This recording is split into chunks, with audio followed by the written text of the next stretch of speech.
Army of the Dead was directed by Zack Snyder and stars Dave Bautista and a whole slew of other people. And in this film, we follow Dave Bautista's character, who is a former military ops soldier person. Yes, that's the word. As he puts together a crew to rob a casino in Las Vegas. But the twist of this is that it's during a zombie apocalypse in Las Vegas. So, lots of money, lots of death, lots of carnage, lots of blood, lots of gore, and lots of disappointment. Yay. So as you know by now on this channel, I have mixed opinions on Zack Snyder as a filmmaker. There's some of his films that I really like the Snyder Cut, BVS, and 300. I think those are his best movies. And then there's films that I have very mixed opinions on, like Man of Steel, and films I just don't like Sucker Punch and Legends of the Guardians. And this Army of the Dead falls into the Man of Steel category of very mixed opinions on, and that makes me really sad because I was really excited for this movie. The idea of having a heist movie essentially taking place during the zombie apocalypse, in a sense, like, that is a fun and that's an interesting idea, and that's obviously not, I don't think, has ever been done before or attempted in some kind of way. So throwing in heist movie, mixing it with the zombie genre, that's different, that's interesting, and it could be a lot of fun. And there are fun moments here, but it falls into the big ensemble group movie tropes and traps that I thought that it was going to, but I really wished it didn't.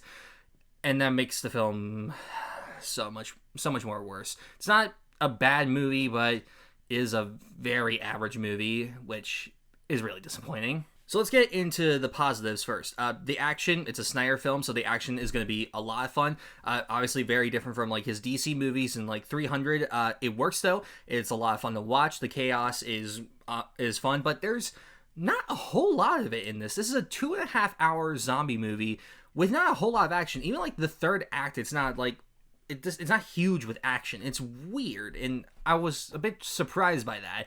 But when it's there, it's a lot of fun. I do think it needed more of it, though. Especially, in a 2.5-hour zombie movie, there needed to be a little bit more action. The zombies were actually pretty interesting. There's different versions of them, kind of like a system of hierarchy. They're a bit kind of, I guess, animal-like in the way that they group themselves, herd themselves, things like that. They have leaders, they have followers, they have different rankings of them.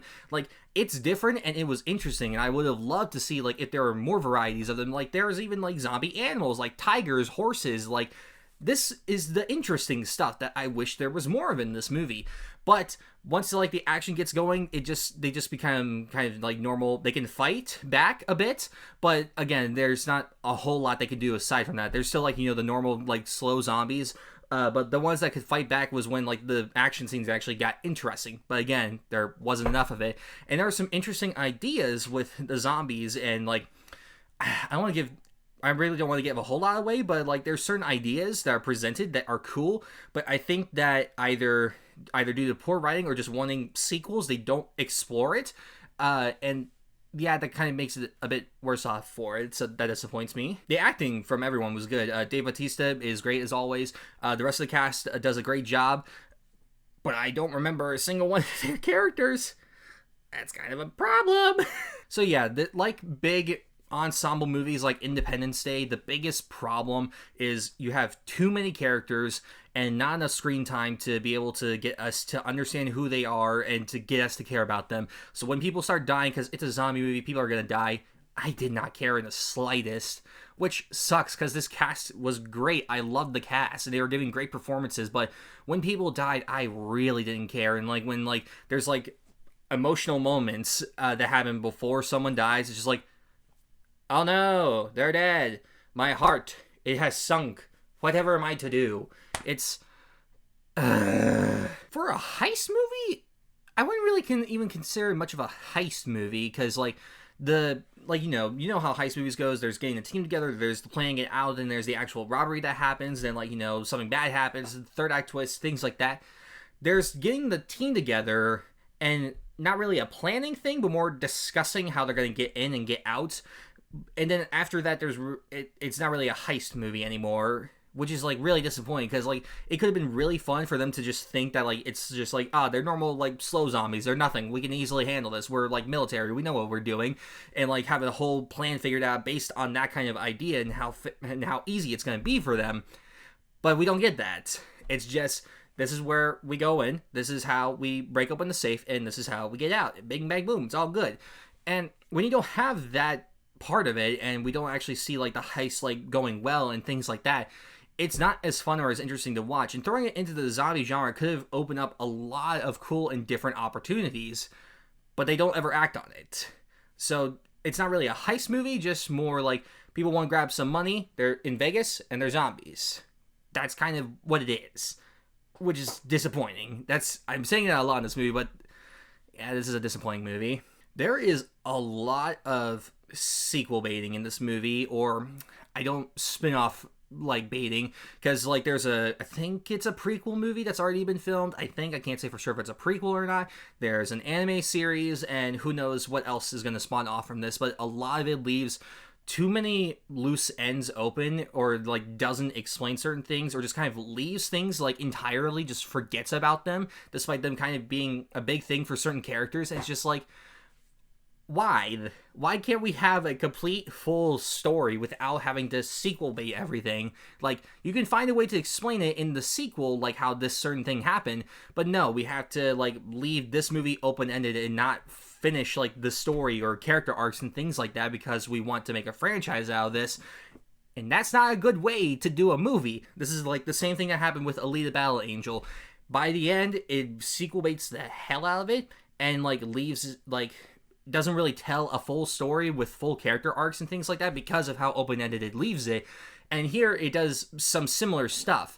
And when you do that, you make the film lesser for it. It becomes like why did I watch this if you're not going to tell a full story? Like, there's a way to do it, and this was not that way. Again, some people will find fun with this. I can easily see that. But for me, this is just a giant disappointing mess. At 2.5 hours, this really did not need to be 2.5 hours. You had multiple characters. You could have had a lot of time to like actually like explore them. But by the end, characters die. I don't care about them. Even like when they're alive, I don't care about them. Like, the cast is giving their all, which is great. I love that. The action is fun. The story becomes like really basic, and like there's just certain things that just like aren't explored at all, or explored like very little, despite they kind of need to be explored more or explained more. And just leaves it too open-ended, and like it's just a giant disappointing mess. If you're looking forward to Army of the Dead, comes out on Netflix in a couple of days by the time I release this. But if you're like me and you were really hoping for something cool and something different, you're really not gonna get that. You'll get a very average kind of zombie movie that just doesn't do enough to stand out on its own, besides an interesting premise to get you to start watching the movie. I'm gonna give Army of the Dead a 5 out of 10. I was really looking forward to this one. The trailer looked cool. I loved the premise. It seemed like it was going to be so much fun. There are fun moments, but it's a giant, just average mess of just like not doing enough on its cool premise and not fully delivering on the rest of it. And just, I don't care about any of the characters. I might make an essay soon about just like the problem with big ensemble movies like this and Independence Day. I don't know. I'm very disappointed. So that was my review of Army of the Dead. Have you seen the movie? What'd you think of it? Let me know down in the comments below. What's your favorite Snyder movie? What's your favorite zombie movie? That also goes down in the comments as well. Like, share, subscribe, all that cool stuff. And I will see you all next time.